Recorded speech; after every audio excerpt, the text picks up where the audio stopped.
Hello, welcome to another exciting episode of Brian Speaks On. What's up, everybody? It's been a minute since I made a video, and wasn't because I ran out of things to talk about. That's for sure. People who know me, but mainly it was because I just came back from a wonderful family vacation um, in the Bay Area. You know, repping my West Coast fam out there in the Bay Area, and it was a wonderful experience for me and my daughter and stuff like that, and got a chance to add to my awesome T-shirt collection. For those who know me, I'm a real T-shirt enthusiast, and got out there representing Team Light Skin for the jokes, for the jokes. 2015, the year of Team Light Skin. But anyway, that's not what the message of this video is about today. This is something that I've been meaning to talk about for a minute, and it's one of those very, very sensitive subjects. I will probably get a lot of flack for this from different areas, and so be it, because I feel like it's something that I wanted to broach, and I definitely don't want to, broach this topic in a way where it's coming as antagonistic or you know trying to be provocative for the sake of being provocative, but it is something that I did want to kind of put out there. It's just a different style of perspective on something, and it comes in two formats. And the subject that I wanted to get into is single motherhood. And of course, when you go into that subject, especially coming from a man, you're definitely treading some thin ice. But I wanted to ask a couple of questions in a certain style. And again, it's not meant to be antagonistic towards women who are single mothers. And I'm talking about actual single mothers who are not receiving anything or any help. They're doing it on their own, by themselves. You know, and again, I want to be explicit in that, because I don't want to deviate from the point, and I also don't want to include the fatherless aspect in terms of bringing the fathers into the subject, because that it kind of veers into a whole bunch of different semantics of argument.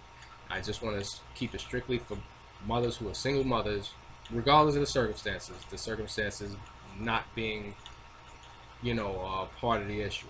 um, it's just two questions that I wanted to ask, because I noticed a trend of something. um, and it's a societal thing. It's not relegated to you know one race or of women or whatever like that I see, but it is something that makes me ask as a man. you know you see women, single mothers, they raise their children however they raise them, and there's a societal thing where it's like, when the kids turn out fine, they they they extend themselves the credit for that, and which is admirable, which is, in my opinion, correct. The only thing that I don't tend to see is accountability for when the children don't necessarily turn out to be, great bastions of society. And what I do see a lot, though, is the inclusion of, the aspect of the father not being there when it comes to that. So it's like, when child is successful, it's in spite of or despite of, and when child is not successful, it's strictly because, it's mainly because. And it just kind of makes me wonder, okay, when do you take your portion of the accountability for that?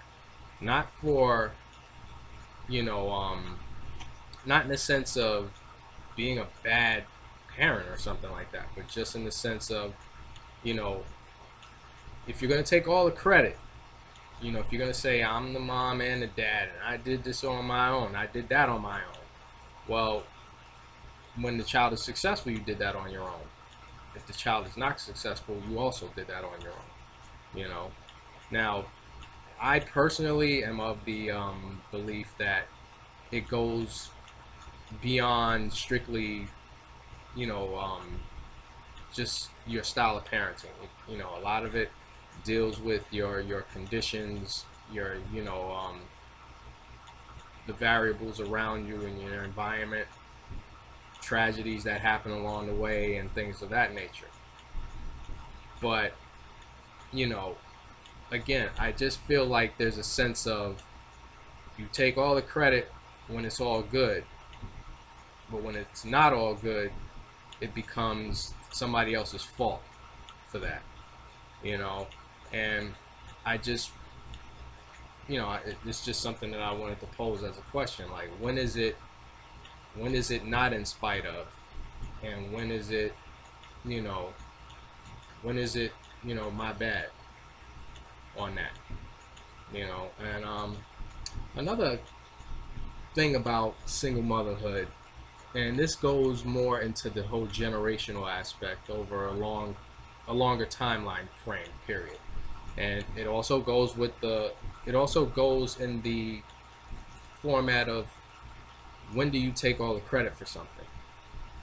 You know, a lot of us 30 somethings and older, we tend to notice this new generation and their preferences, let's just say, their preferences of clothing style, wearing their clothing style, but also their sexual preferences. And it does seem like there is a lot more,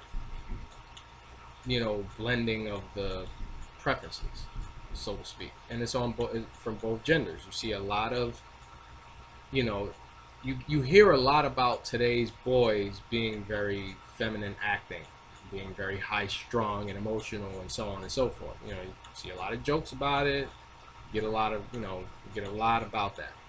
You also see a lot of tomboyish, girls that are more aggressive and, even hostile, in certain aspects, very alpha like.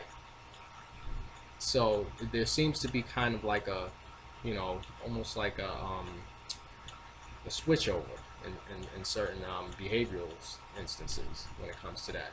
Now, when you complain about boys acting feminine and being emotional and things like that, and giving all these negative connotations to boys having, emotions about stuff and expressing it, and you're at the same time, giving yourselves more or less the credit for raising these children on your own and by yourself, do you not take the credit for the behavior of the boys acting feminine?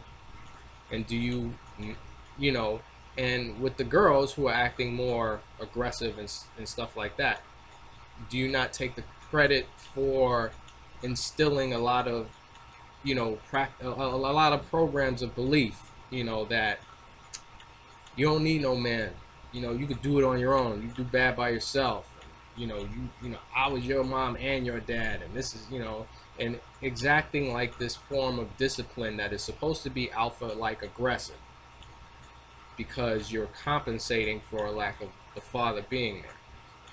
And in turn, do you not think that affects these girls into becoming these more aggressive acting females, to the point where a lot of them feel like they wear the pants in their relationships? I don't want to go so far as to say that it somehow steers them into an alternative lifestyle, but at the same time, I can't help but notice the influx of this lifestyle becoming more of a societal norm with that generation. And within all that, you have, like I said, a lot of women who are single moms who will take the credit for how they raise their children. Now, for me, I do feel like if you're a woman and you raise a son, you're raising them as a woman. Not to be a woman, but I mean, you're a woman raising a son. You're a woman raising a boy. And, being a, you know, to lack that, having a male figure means that you're lacking the masculine element. So you're raising a boy with the feminine element. No matter how much you want to, you know, be a disciplinarian and stuff like that, you're still being a disciplinarian as a female. You're not being a disciplinarian as a male. You're not being a masculine role model. You're being a woman, and you know, that's natural. So again, when you see these boys out here acting feminine and wearing tight sweatpants, you know, and you know, now we're seeing things on the internet now. God forbid, I hope it's really just more of an exaggeration of things, but you see boys wearing feminine clothes and stuff like that now. Do you not think that there's some form of correlation? Maybe on some level, I mean, just a little tiny bit. I mean, it's just, again, I don't have a, you know, I don't have a PhD in, you know, societal studies or anything like that, social sciences and things of that nature. So I understand that I am not, you know, some kind of foremost knowledge on stuff like this. But I am somebody who just is a critical thinker, and I like to ask questions, you know. And again, it's not, if the shoe was on the other foot and, you know, men dominated single parenthood and stuff like that, and you started seeing these societal changes in our generation, I would like to think that I would still be asking the same type of question as somebody from a different era looking at this era, you know, because it's really, again, it's not to bash women. It's just to ask a critical question just in an analytical fashion. It's not about being, you know, throwing stones or throwing shade or throwing blame. But it is something that makes me kind of go, you know, I kind of noticed like around the same timeline of, you know, generational single parenthood, single motherhood, and now you're a couple of generations into this now, and you're starting to see like this different societal kind of generational switch over. Now again, it's not necessarily it's not strictly a part of being a single parent either. It's just a societal thing, a generational thing. I know, you know, but at the same time, like I said, if you're gonna take all the credit in certain aspects, you know, do you not take some of the accountability in others? And that's my question, you know, and hopefully it won't be taken so negatively. It's just something to make you kind of look at something from a slightly different perspective, maybe, you know, or whatever. But anyway, I hope everybody's doing well. I hope everybody's blessed, and I hope we all live in that peaceful, harmonious world that we like to wax so poetically about. And with that, I'll speak on something soon. Later.